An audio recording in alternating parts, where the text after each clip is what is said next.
This is 104.9 FM WRBB Northeastern Radio. I'm here backstage at the House of Blues with Ryland Steen of Real Big Fish. Hello. How's it going today? It's going fantastic. I'm just trying to stay out of the heat. The wonderful Beantown heat. It's a brutal one out there. Yeah. So, for those of our listeners who may not be completely familiar with Real Big Fish, can you describe in your own words what Real Big Fish is? Real Big Fish is a ball of fury that's just waiting to be released each night on the stage, so that we can blast your socks off and blow your ears away with our awesome, fun, dance, energetic, fun time music. As someone who's been to Real Big Fish shows, I can second that. Now, what do you think distinguishes Real Big Fish from other bands in your genre? Well, Real Big Fish has sort of created its own little world. The band's been together for 20 years now, and we're definitely, we're loud and proud about being a ska punk band, but we're very cosmopolitan in our sound. It's when the band formed, some of the biggest influences were like, back in the two-tone ska days of like Madness and the Specials, and then what was going on in the Orange County scene, in the early to mid 90s, which you had No Doubt, you had even bands like Goldfinger, and not in Orange County, but you had Mighty Mighty Boss Tones, so you had all these different influences, and then plus, like Aaron, he's sort of the musical mastermind in Real Big Fish. He was a huge 80s metal fan, so it's like he loved, or 80s rock fan, like he loved Poison, he loved Def Leppard, so when you kind of put all that together, it sort of just creates this very cosmopolitan sound that the band sort of has. I'm constantly amazed by how many influential ska musicians are fans of 80s metal. Oh yeah. Well, and I think it's because a lot of us grew up in that era, so it's kind of hard not to throw those elements in there. So it works out great for us. Now, you were talking about your influences being largely from the two-tone era, but also from some of your contemporaries like the Boss Tones and Goldfinger. Over your 21 year history, have you picked up new influences? Oh, I mean, all the time. There's always going to be new elements that sort of creep into the music, and it may not even be musical influences. It's just life. Life happens, and as a result, it sort of works its way into your music. But Real Big Fish definitely not stumbled, but sort of came to the sound that we have now years ago, and one of the mission statements of the band has sort of just been to maintain that sound that people love us and know us for. We definitely want to try and progress musically as a band, but we still want to maintain that original, quote unquote, Real Big Fish sound that people love. We're not going to try and, there have been times, as much as we love like old school ska music and reggae, we thought, oh, wouldn't it be fun to put out, just do a whole album of old school ska and reggae? And then honestly, we just kind of go, I think our fans would hate that, so, or, a percentage of them would hate it, but I think you'd have very many appreciative fans. Yeah, that's true too. But I think, we try when we create music with Real Big Fish, I think we just try and do it in a very natural, sincere way. So we're not trying to accomplish anything. We're just, I guess it's our hope that we're just making good music. How have you managed to not sell out when so many of your contemporaries have? Other ska bands from the 90s have dropped their horn lines, become more mainstream rock, adult alternative. Right. How have you managed to not do that? Well, I think what happened was just, I think a huge part of it was just that we really like the music that we play. Not to sound like, arrogant or cocky about, oh, we write really great music. It's just we enjoy, the music that we play. If it's almost like, well, we don't hear a whole lot of bands doing this music right now, and we like to listen to it, so I guess we'll write the music so we can actually get to listen to the music we want to hear. I think it was just like a way, when bands started losing the horns or just trying to become more mainstream rock, I think just they thought, I don't know what they were thinking. But, Real Big Fish, we've been so lucky to have such amazing fans over the years, and it continues to, we continually get new, younger fans every year. So I guess we never felt the need to try and change it to I guess keep up, with any other bands, because we've been privileged enough to have fans that continually come to see us play live. And like I said, I think it also goes back to we're just making music that we would like to listen to. And A noble mission.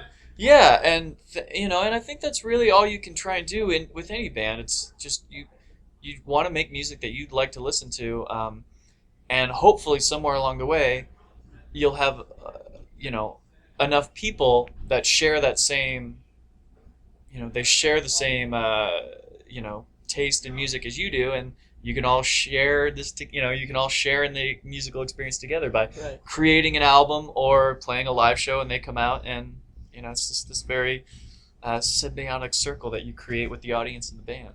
Now, over the 21-year history of the band, how have the lineup changes affected the band? If I'm not mistaken, Aaron is the only original member.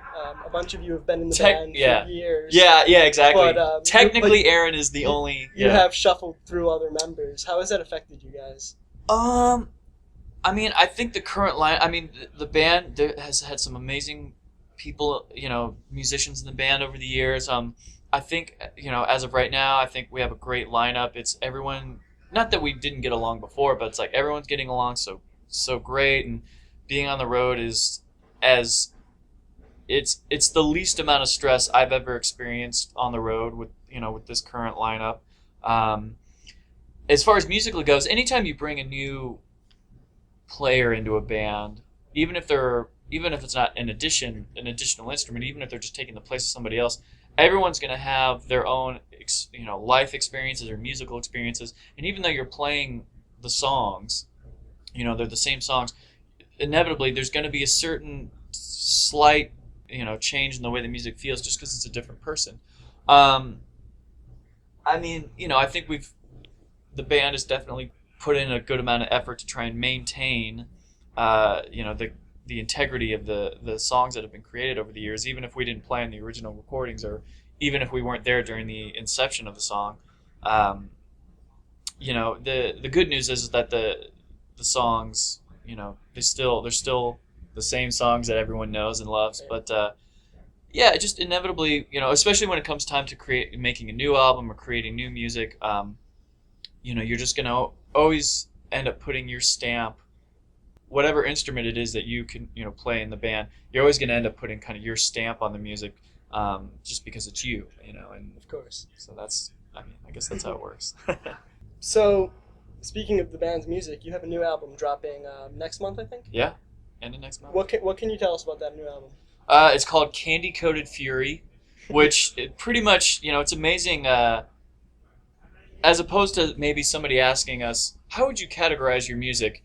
As opposed to saying ska or punk or ska-rena rock or whatever you want to say. I think it's amazing how in 3 words you can kind of describe the sound of your band. Candy Coated Fury, which pretty much, encapsulates the entire musical history of the band as far as what it sounds like.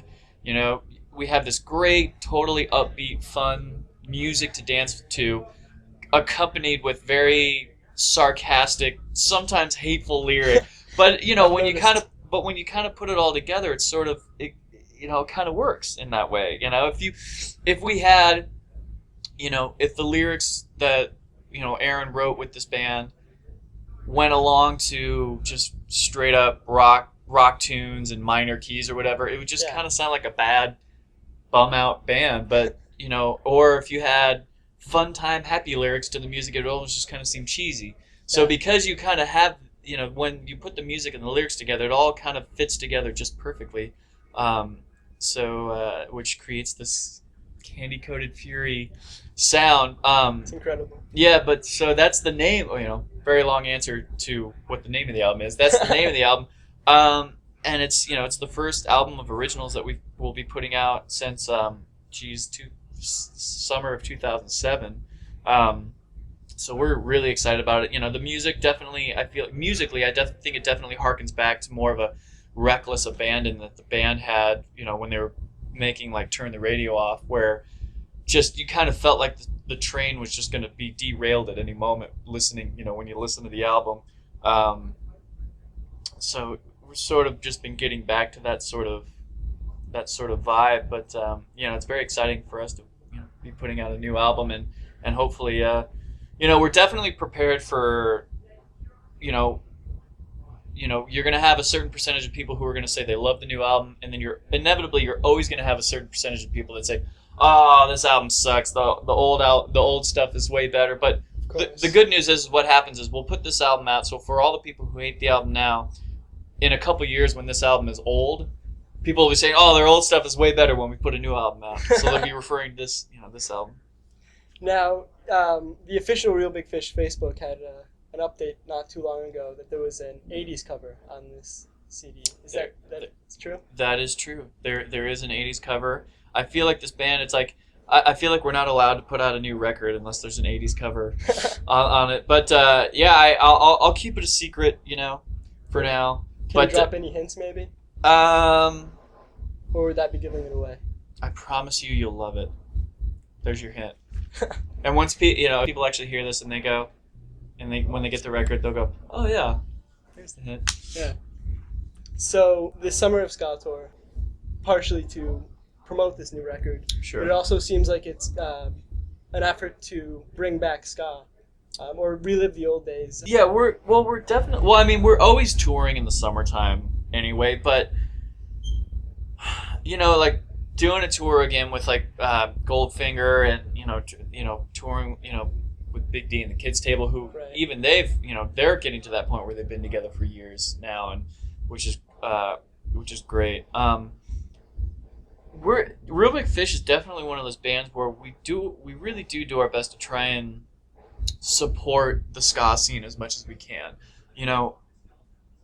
It's funny because it's like a lot of bands who maybe get, when a band tries to give their demo to a bigger band, like, "Oh, listen to us," or whatever, I feel like most of the time it's just like psh, in the trash. But like when we get these demos, we actually listen to them. We're actually like, okay, are these, because we love it when if we discover a new ska band that we love, yeah, I mean, we're going to try, we'll try and do our best to take them on tour and help them create an audience, because, it only, in the end, it's like, it's all, we're trying to keep this sense of community going where if it can only benefit, an up and coming band, it can only end up benefiting us because, hopefully somewhere along the way they'll become huge and then we can go on tour together and, again. But we're definitely, we're big. We try and be as supporters of the ska scene as much as possible. So for all you ska bands out there listening, be sure to bring your demos to our shows. So anybody who has already given you a demo can be sure it's not being used as a coaster. Definitely. If we think it's bad, then usually it becomes a coaster. But but we listen to it though. It's like it's like so many because I've been in buses with bands where they're just like, "Oh, they gave us a demo, throw it away." It's like, well, listen to it. It could be great. You never know. So it's like, we love being surprised because we have received so many demos where they really are pretty bad, but we love to be surprised. So when we do get a demo, we're like, wow, this is really good. It's like, sometimes we'll make an effort to, reach out to the band and go, okay, maybe we won't take them on tour right away, but it's like, okay, next time we're in town, we'll try and put you on the bill, like for whatever a band is from. Yeah. So done a lot of touring in the last decade and a half, forever. 20 years. Yeah. Do you have any outrageous backstage stories that you can share with us? Man, it's pretty. It's we're backstage right now. It's like it doesn't really get much crazier than this. It's like nothing crazy's ever happened. I mean, sometimes crazy stuff will happen, but normally though, this is it's just pretty mellow. It's like ruining the image. Yeah. Oh, sorry. Yeah. There's hookers and tornado of insanity backstage at all times. Yeah, hookers and blow. We're partying all the time. Get all kinds of beer, chips. So for the record, we've got all kinds of beers and chips. Don't tell back people here. how boring we are. So for the record, Well, Big Fish is all sex, drugs, and rock and roll. Well, it's exactly. No, we save all. If Aaron has his way. We save all of our energy for the stage, so we don't really have any crazy backstage stories. We just maybe that we'll tell you. But maybe we might. It's like usually any sort of craziness that happens is usually after we've left the venue.